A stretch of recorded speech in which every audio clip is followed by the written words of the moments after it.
अनिल और अनीता की कोर्ट में तारीख थी। वह दोनों कोर्ट में पहुंच गए।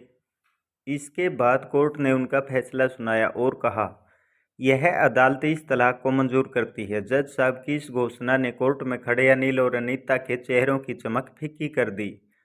दोनों की जिंदगी का फैसला हो चुका था। दोनों अब विवाह बंधन से मुक्त थे, लेकिन यह उनकी खुशी का कारण था या दुख का, कहना मुश्किल था। उनके रिश्तेदार और एडवोकेट खुश होकर कोर्ट परिसर से बाहर आ गए। अनिल का दिल टूट चुका था। वह चाय की दुकान पर बैठ गया। अनीता भी स्कूटरी पर सवार होकर जाने लगी।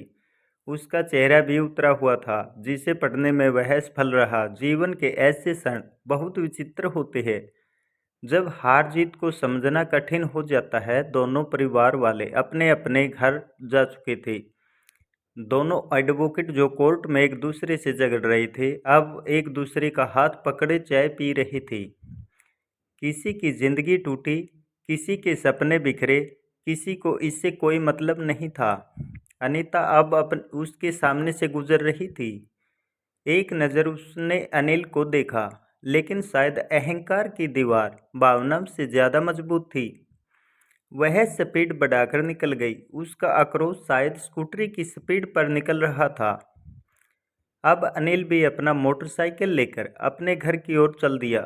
अनीता बहुत स्पीड से स्कूटरी को लेकर अपने घर की ओर जा रही थी। रास्ते में सामने से एक गाड़ी आई और अनीता की स्कूटरी से टकरा गई। तभी वहां पर भीड़ इकट्ठा हो गई और अनीता सड़क पर बेसुध पड़ी थी। भीड़ को देखकर अनिल वहां पर रुक गया। उसने देखा अनीता सड़क पर बेसुध पड़ी थी और सिर से बहते खून को देखकर वह घबरा गया। फौरन उसे उठाकर ऑटो से अस्पताल की ओर दौड़ पड़ा। अनीता की आंखें बंद होती जा रही थी। अनिल का डर बढ़ता जा रहा था। वह अस्पताल में पहुंचकर जल्दी से डॉक्टर को बुलाया और उसका इलाज शुरू हो गया, लेकिन इसे इस हालत में छोड़कर वह जाने को तैयार नहीं था। भगवान के खेल भी कितने निराले होते हैं। इंसान जब करीब हो तो दूर हो जाते हैं, और दूर रहने पर मोहर लग जाए तो नज़दीक आना संयोग बन जाता है। ज़्यादा दुखद पहलू तो यह था कि एक्सीडेंट की खबर उसके भाई भाभी को मिल चुकी थी, लेकिन अभी तक दोनों अस्पताल में नहीं पहुंचे। खून के रिश्ते अक्सर विपरीत अनुभव देते हैं। अनीता के माता पिता तो नहीं थे, बस भाई और भाभी थे। भाभी सुप्रीम कोर्ट के जज से कम नहीं थी। दूसरी ओर अनीता के बड़े जीजा भी कुछ ज़्यादा ही समझदार थे। हकीकत तो यह थी कि अनीता के पीहर में उन दोनों की ही चलती थी, जिनकी सोच में भावनाओं से ज़्यादा जोड़ तोड़ के कारनामे छिपे होते थे। अनीता को होश आ गया। वह अनिल को देखकर बोली, आप यहाँ? अनिल कहने लगा, क्यों, मुझे यहाँ नहीं होना चाहिए था? दुखी स्वर में अनीता बोली, आप जीत गई, मैं हार गई। आप इस शादी से मुक्त हो गई। आप एक चरित्रहीन महिला के साथ यहाँ? आपको और समय बर्बाद नहीं करना चाहिए। अनीता प्लीज, पहले अपने आप को देखो। मैं नालायक, दहेज का लोभी, तुम्हें टार्चर करने वाला। अब तुम मुक्त हो गई हो मुझसे। तुम खुश रहना, जो मन में आए वह करना। अनीता ने कोई जवाब नहीं दिया। कुछ समय ऐसे ही चुप रही, फिर धीमे स्वर में बोली, पैर का ऑपरेशन नहीं करवाया ना आपने? नहीं, अब दर्द महसूस नहीं होता। मुझे अनिल शांत स्वर में बोला।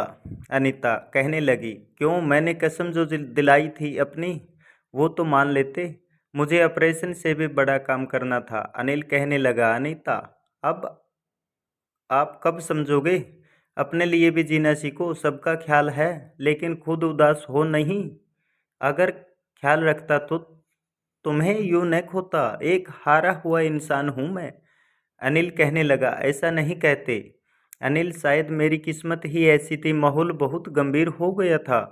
अनिल अनीता की आंखों में आए आंसुओं को पोंछ रहा था। तभी अनीता कहने लगी, सुनो, आप मुझे वो 10 लाख रुपए नहीं देना जो कोर्ट ने मंजूर किए थे। अरे नहीं, वो तो मैं ज़रूर चुकाऊंगा तुम्हें, चाहे खुद को बेचना ही क्यों न पड़े। अनिल दृढ़ स्वर में बोला, प्लीज अनिल, मुझे नहीं लेने पैसे। अब क्या हुआ? कोर्ट में तो तुम्हारा वकील मुझे निकम्मा साबित करने पर तुला था, तुम्हारा ख्याल रखने में नाकाबिल साबित किया था। अनिल के स्वर में आक्रोश उभर रहा था। मुझे अब आत्मनिर्भर बनना है, कोई रख रखाव, कोई जिम्मेदारी किसी और की नहीं। अनीता गंभीर हो गई। नहीं अनीता, तुम पैसे ले लेना, मैं नहीं चाहता तुम अब दर दर की ठोकरें खाओ, भाई भाभी के आगे हाथ फैलाओ। अनिल अनीता का चेहरा मुरझा गया, लेकिन अनिल ने उसकी दुखती रग पर हाथ रख दिया था। कितना भी दिखावा करे, लेकिन हकीकत यही थी। उसकी आंखों से आंसू बहने लगे। तभी डॉक्टर चेकअप के लिए आ गया। अनिल उससे अनीता की हालत जानने को बेकरार था। डॉक्टर ने कहा, मिस्टर, अपनी वाइफ का ख्याल रखो, बच गई आज, वरना अनिल को समझ नहीं आ रहा था कि वो क्या बोल रहा है। पिछले 3 साल से दोनों अलग रह रहे थे। तलाक की पहले अनीता की ओर से हुई थी। इसमें उसकी भाभी और जीजा की मुख्य भूमिका थी, जिसकी सोच अनिल से कभी नहीं मिलती थी। सच तो यह था कि वह आज भी उसे दिल से चाहता था। तलाक को रोकने के लिए उसने कई बार प्रयास किया, लेकिन अनीता से संपर्क नहीं हो पाया। कोर्ट में भी दोनों बोलने को हुए, लेकिन भाभी बीच में दीवार की तरह हमेशा खड़ी मिली। डॉक्टर जा चुके थे।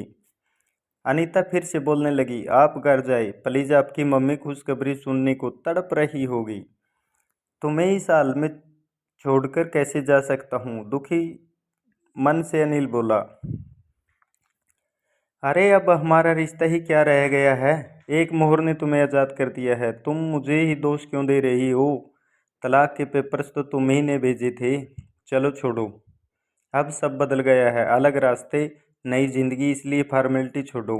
अनीता की हंसी के पीछे का दर्द साफ झलक रहा था। एक बात पूछूं, क्या तुम्हें सच में लगता है कि मेरे किसी और से प्रेम संबंध थे? अनिल ने उदास स्वर में पूछा। नहीं, मैं जानती हूँ आप ऐसे नहीं हो। तो फिर तुमने कोर्ट में मेरे लिए ऐसी बातें क्यों कही? इसलिए ताकि आप मुझसे पीछा छुटवा सको।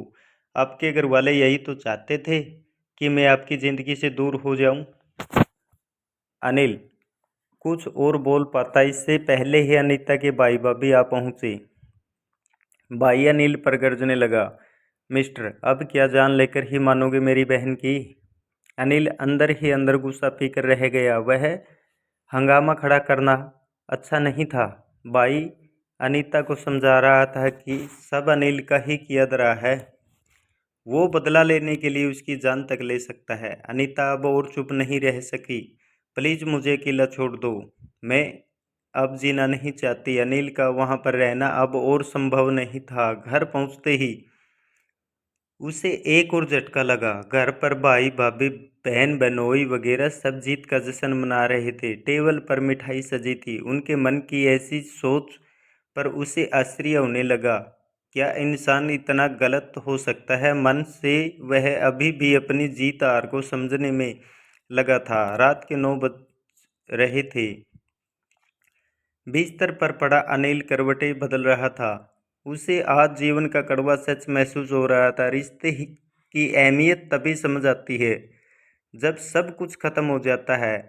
अनीता 3 साल पहले घर छोड़कर जा चुकी थी, पर एक उम्मीद थी कि वो वापस जरूर आएगी। लेकिन आज कोर्ट की मोहर ने वह उम्मीद भी खत्म कर दी। उसकी आंखें नम हो गई। अलमारी में आज भी अनीता के कुछ साड़ियाँ कपड़े रखे थे, जिन्हें अनिल ने धरोहर समझकर रखा था।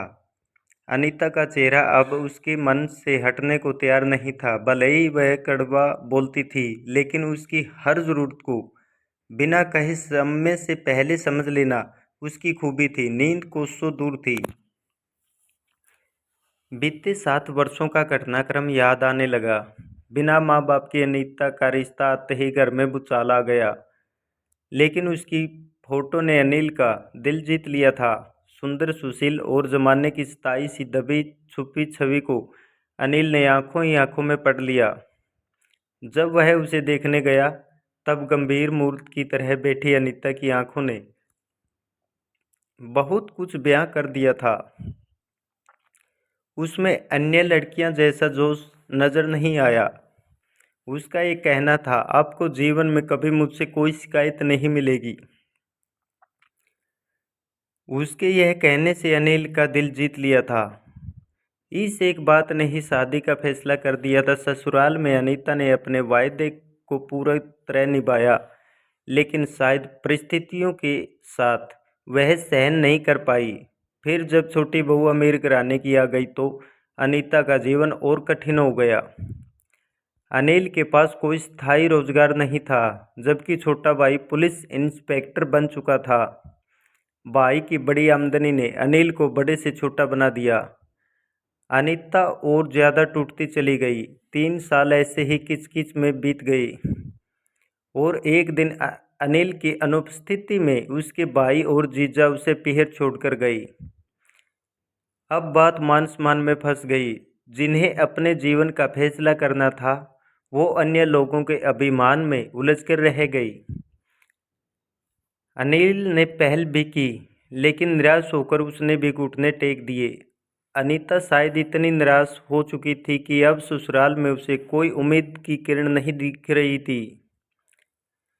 अचानक मोबाइल की घंटी बजी। स्क्रीन पर अनीता का नाम था।